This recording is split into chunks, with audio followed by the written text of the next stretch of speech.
Bismillahirrahmanirrahim. Assalamu alaikum friends.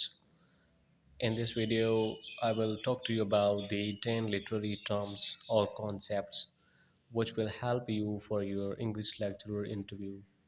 I have made this video in the context of all those lecturer aspirants who appeared in SPSC Commission lecturer test, and the result is will be announced next month. So for that I have made this video in advance to prepare for the most repeated questions in the interview. So the first question which can be asked in your interview is, what is satire? Satire क्या होती है? You must know about it. आपको इसके बारे में जानना होगा और जानना चाहिए.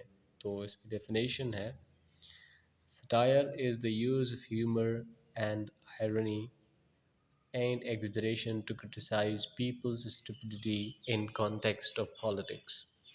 सटायर में ह्यूमर, मज़ाहिया, आयरनी मतलब ऐसी सिचुएशंस जैसे मतलब कंफ्यूज्ड सिचुएशंस या एग्जजरेशन या किसी हकीकत को एक गैर कुदरती तौर या फितरती तौर पर बयान करना, और उसका मकसद होता है कि लोगों की जो बेवकूफ़ी होती है पॉलिटिक्स में वो उनको क्रिटिसाइज़ करना होता है.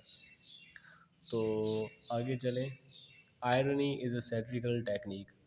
आयरनी सैटिरिकल टेक्निक्स तो बहुत सारी हैं, जैसे कैरिकेचर है, तो आयरनी इस भी एक सटायर की टेक्निक है.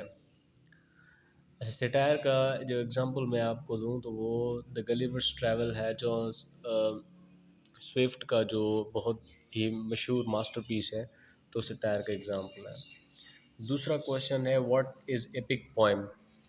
Epic poem की definition है, it is long narrative poem narrating adventures of a hero on a serious subject. एक सीरियस सब्जेक्ट होता है, थीम होता है, जिसमें एक बड़ी लंबी कहानी सुनाई जाती है, तो वो एपिक पोएम बनता है. एग्जाम्पल है, होमर्स का एलियड है, मिल्टन्स मिल्टन का जो पैराडाइज लास्ट है, वो दोनों एपिक पोएम में आते हैं.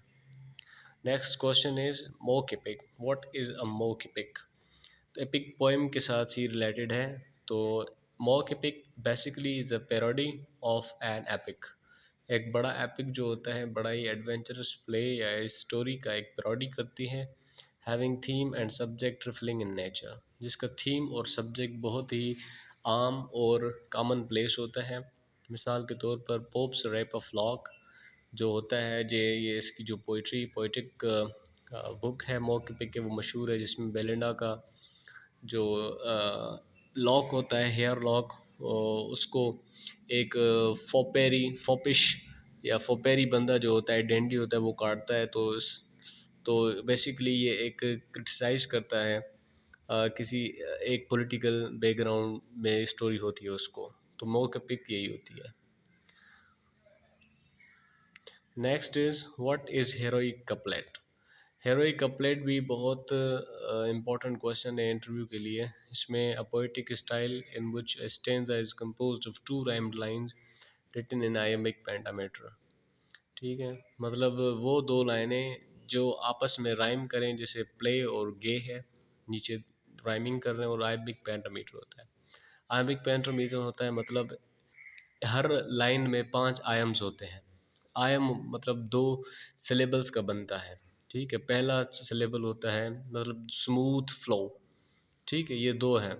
इसमें मतलब ये 1 फुट है, हर लाइन में 5 फुट होते हैं. जैसे smooth flow the waves the zephyrs gently play, Belinda smiled and all the world was गे.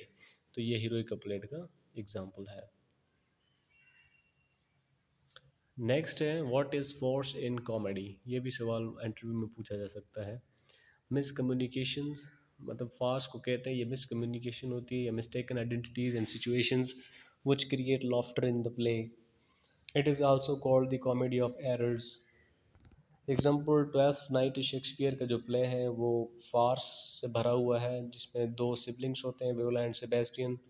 वो आपस में मुशाबे होते हैं, दोनों आपस में टेक ऑफ्टर करते हैं, और बहुत सारी सिचुएशन क्रिएट होती हैं जहाँ पर लाफ्टर मिलता है हमें.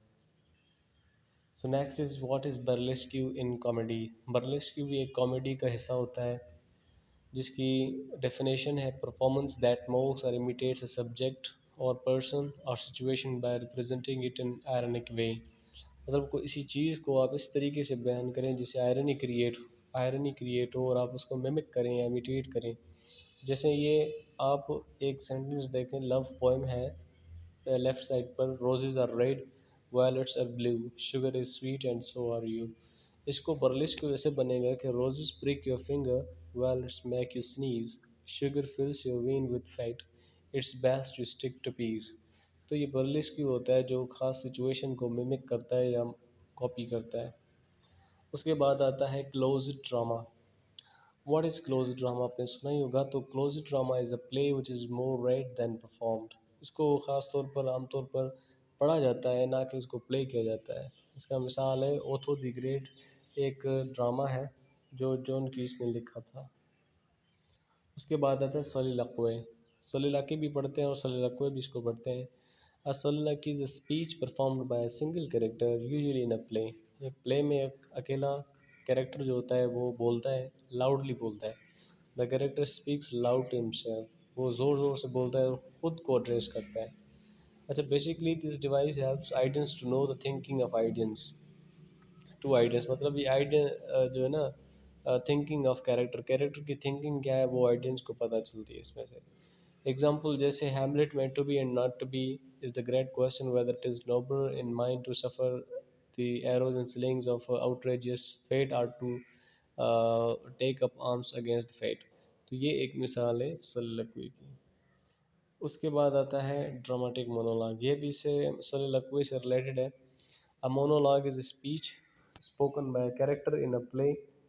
The address may be for other characters or other audience. The audience are mostly imaginary। मतलब इसके जो आइडियंस होते हैं मोस्टली इमेजिनरी होते हैं, उनको पता नहीं, डेफिनेट नहीं होते कौन सुन रहा है क्या सुन रहा है, but they are general for everyone. मतलब इमेजिनरी आइडियंस होते हैं उसके। जैसे टेनिसन्स की यूलिसीज है।